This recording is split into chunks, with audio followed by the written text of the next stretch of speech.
So it's day 5 of the trek. We're all rested up, had our coffee, pastries, and we're hitting the road. We have no idea what lies ahead. No, just kidding, we do. We know exactly what lies ahead. But every now and then I just say something to get her excited. As if there's not enough excitement going on the trail already. All right, well, thank you guys for watching. Hope you enjoyed this one too.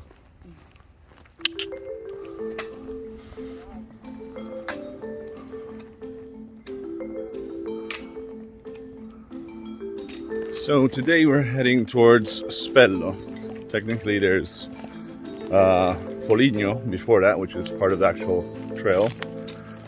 But I'm not so fond of Foligno. It's one of those bigger cities, kind of like Terni, which I prefer these little towns like Spello and Trevi, which are really cute.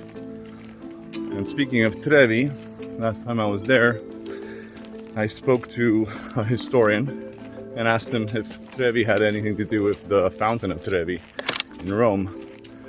And he said to make that association is not wrong, since very likely they had an aqueduct that came from Trevi to Rome and probably supplied water to that fountain, as that's how the Romans would get their water. They would put them up in high places, and since Rome is at sea level, all the water would just drift down these aqueducts to Rome. The Romans always went wherever the water was, which is why Spoleto, which we were at in earlier episodes, is built on Roman foundations, and the Romans went there for the water and for the thermal baths that were there at the time. It's just a curious little tidbit. Back to the trail.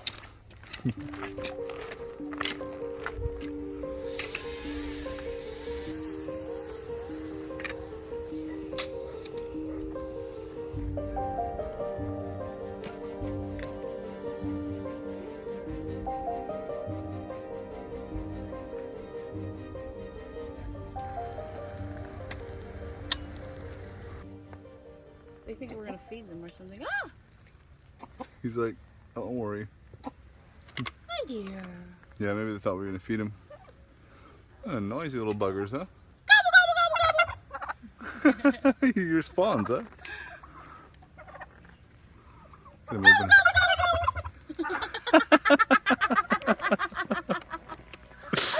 Once again, see if he answers.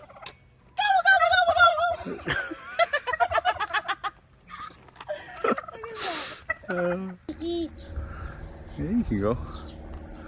Take a picture. You sitting on the car.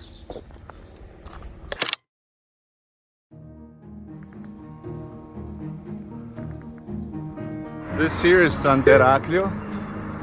It's a little town right before Foligno. It's about 3 kilometers more to Foligno. And then I think about 7 or 8 from Foligno to Spello. We might stop here just to get a bite to eat, because I don't really want to stop in the big city of Foligno. It's too crowded and chaotic, but this place is really cute.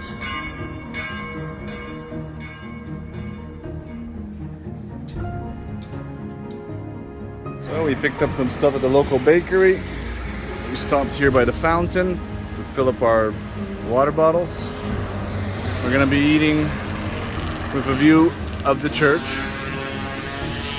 Hungry? Yes.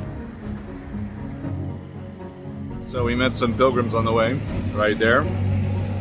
Invited us to dinner tonight. In the meantime, these guys shared with us something called stuffed celery. It's really good. It's got sausage and a red sauce. It's a local dish from Trevi.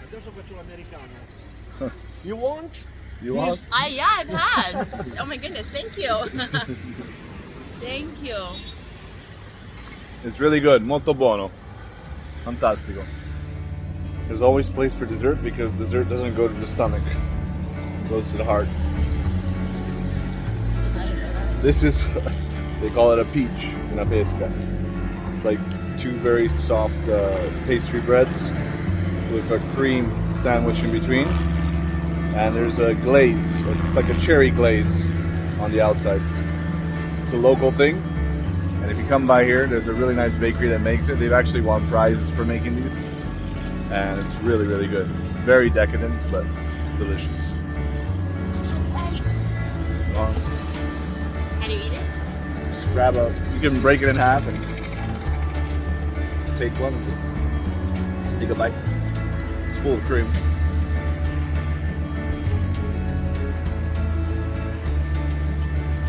Very good. It's really good, no? It's super soft.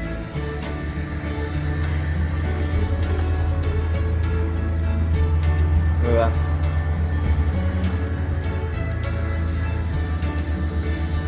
That cream is so rich. And the bread is just so soft it melts in your mouth. Heidi's making a mess of herself. Yes. Look at you! Oh my god! Really? Who's talking?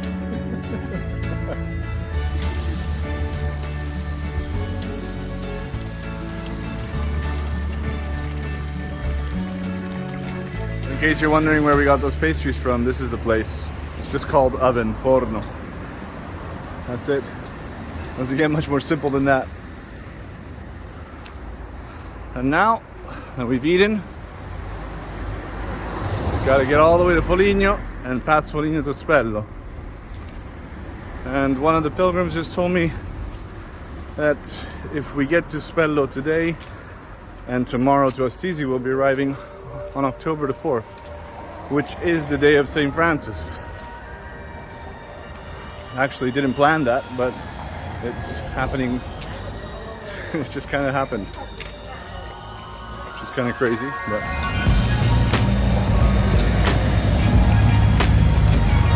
we're arriving in Foligno. As you can hear, there's traffic, cars.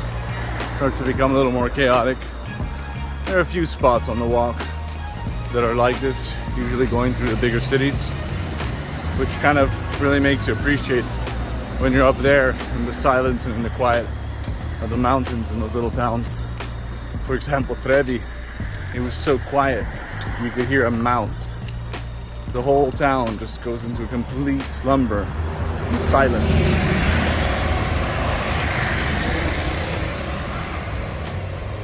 And I must say that peace of mind that comes with that solitude and quietness is so healing. Just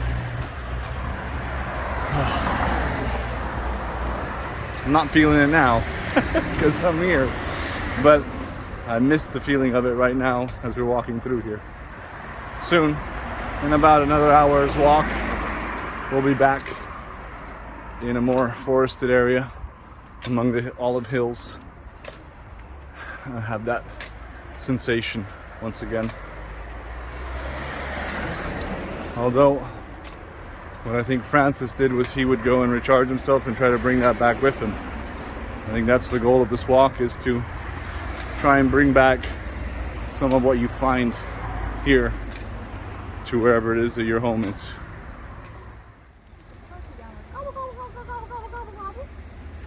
A turkey? See two of them? It's not a turkey, those are ducks.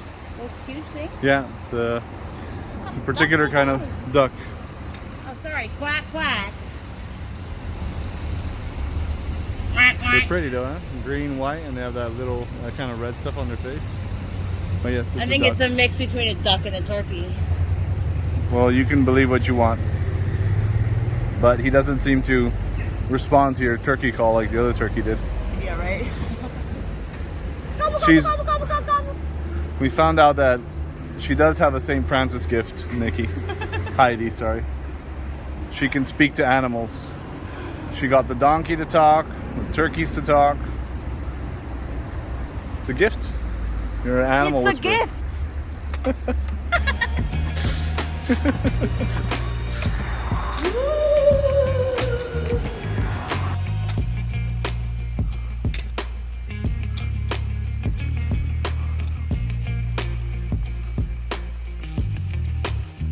Nice.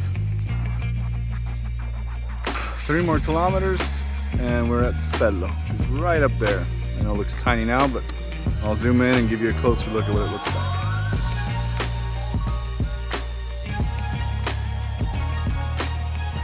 So, we finally arrived to Spello. This place is magical. Super cute.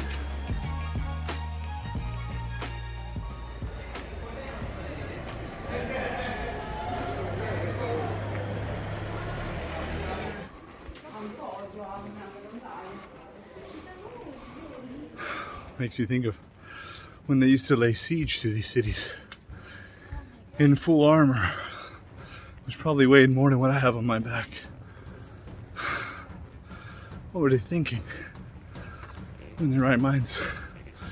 Go on, go up that hill and take that city. We started from the bottom to the top, and it was quite a climb. I can't imagine doing that with full suit of armor, swords and weapons on me.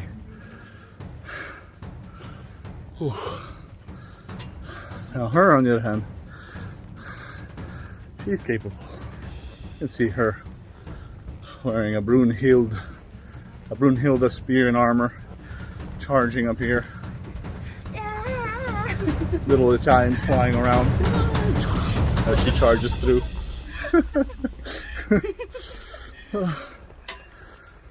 Oh, almost there.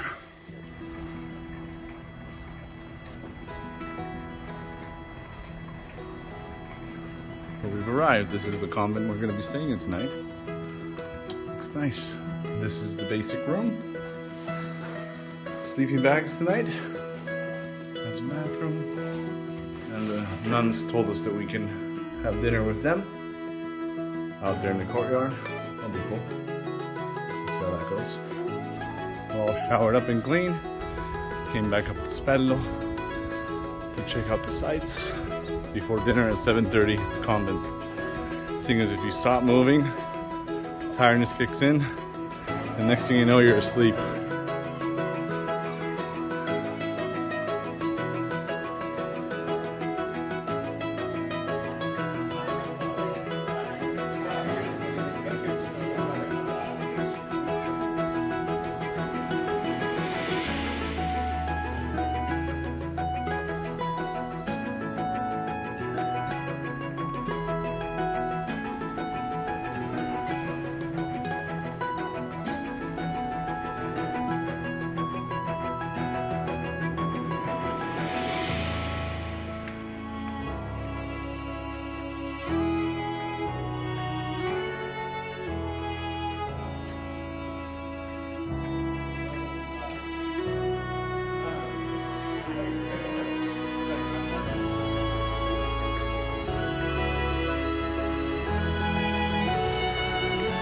So armed with these, we're going to conquer the town. Of course, Heidi would be able to conquer the town if she wasn't eating it so fast.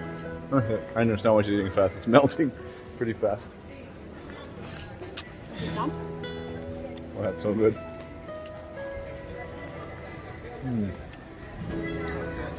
Is it everything you hoped and dreamed for? The face says it all. Let's go sit at that nice place where we sat before. I like the view over there. So as we sit here watching the sunset, you can already see our final destination. I'll show you now, zoom in. Right over there in the distance is the city of St. Francis. Hometown of St. Francis.